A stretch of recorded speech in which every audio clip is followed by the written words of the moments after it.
నమస్తే, welcome to the view point. America అధ్యక్షుడు Donald Trump భారత్పై విధించిన భారీ టారిఫ్లు దాదాపు 50% వరకు.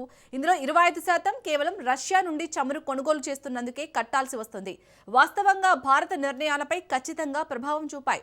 2025 ఆగస్టులో అమెరికా ఈ సుంకాలను విధించినప్పటి నుండి భారత్ తన దిగుమతులను క్రమంగా తగ్గిస్తూ వస్తుంది. తాజా గణాంకాల ప్రకారం 2025 మధ్యలో రోజుకు 2 మిలియన్ బ్యారెళ్లుగా ఉన్న రష్యా చమురు దిగుమతులు 2026 జనవరి నాటికి సుమారు 1.1 మిలియన్ బ్యారెళ్లకు పడిపోయాయి. దీనిని బట్టి అమెరికా ఆర్థిక ఒత్తిడి పనిచేస్తుందని స్పష్టమవుతోంది. రాబోయే నెలల్లో రష్యా నుండి దిగుమతులను రోజుకు 5 నుండి 8 లక్షల బ్యారెళ్లకు తగ్గించాలని భారత్ లక్ష్యంగా పెట్టుకున్నట్లు తెలుస్తోంది. అమెరికాతో వాణిజ్య ఒప్పందం కుదుర్చుకోవడానికి విధించిన టారిఫ్ల నుండి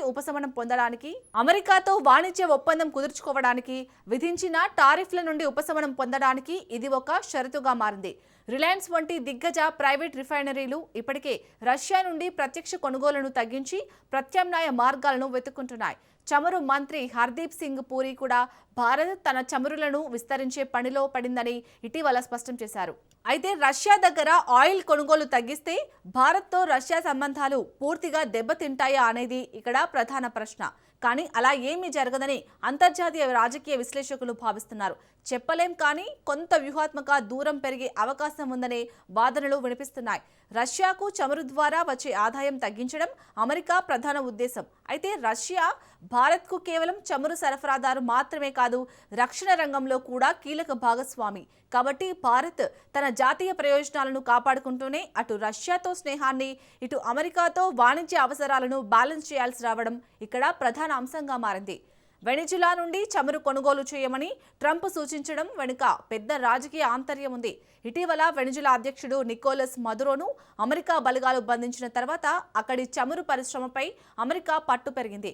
రష్యా ఆదాయాన్ని దెబ్బతీస్తూనే అమెరికా నియంత్రణలో ఉన్న వెనిజులా చమురును భారత్కు విక్రయించడం ద్వారా అటు ఆర్థికంగా ఇటు రాజకీయంగా లాభపడాలని ట్రంప్ ఎత్తుగడ వేస్తున్నట్టు కనిపిస్తోంది. అంటే రష్యాపై ఆధారపడటం తగ్గించి అమెరికా ప్రభావిత దేశాల వైపు భారత్ను మళ్లించడం దీని ముఖ్య ఉద్దేశం. అయితే ఇక్కడ మోదీ ట్రంప్ తలొగ్గాడా అంటే అది కేవలం వ్యూహాత్మక సర్దుబాటుగా అంతర్జాతీయ రాజకీయ విశ్లేషకులు అభివర్ణిస్తున్నారు. అమెరికా విధించిన 50% టారిఫ్లు భారతీయ ఎగుమతులపై తీవ్ర ప్రభావం చూపుతున్నాయి. ఈ భారాన్ని తగ్గించుకోవడానికి భారత్ కొన్ని రాయితీలు ఇవ్వక తప్పని పరిస్థితి. అయితే భారత్ వెనిజులాతో పాటు బ్రెజిల్, గయానా, మధ్యప్రాచ్య దేశాలు అంటే యుఏఈ, సౌదీ అరేబియా నుండి కొనుగోలు పెంచుతూ తన స్వయం ప్రతిపత్తిని చాటుకుంటోంది. అమెరికా ఇటీవలే భారత్ రష్యా చమురును తగ్గించినందుకు టారిఫ్లను 25%కి తగ్గించే సూచనలు ఇచ్చింది. భారత్ ప్రస్తుతం అమెరికాతో ఒక సమగ్ర వాణిజ్య ఒప్పందం కుదుర్చుకోవాలని తీవ్రంగా ప్రయత్నిస్తుంది. దీనికోసమే రష్యా నుండి చమురు దిగుమతుల తగ్గింపును ఒక బేరసారాల సాధనంగా వాడుతుంది.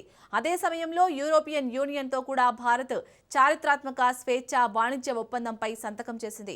అమెరికా రక్షణవాద ధోరణిని తట్టుకోవడానికి భారత్ అటు పశ్చిమ దేశాలతో ఇటు మధ్యప్రాచ్యంతో కొత్త ఆర్థిక బంధాలను వ్యూహాత్మకంగా బలపరుచుకుంటోంది. ఇది పూర్తిగా మోదీ ఎత్తుగడే అంటున్నారు అంతర్జాతీయ విశ్లేషకులు.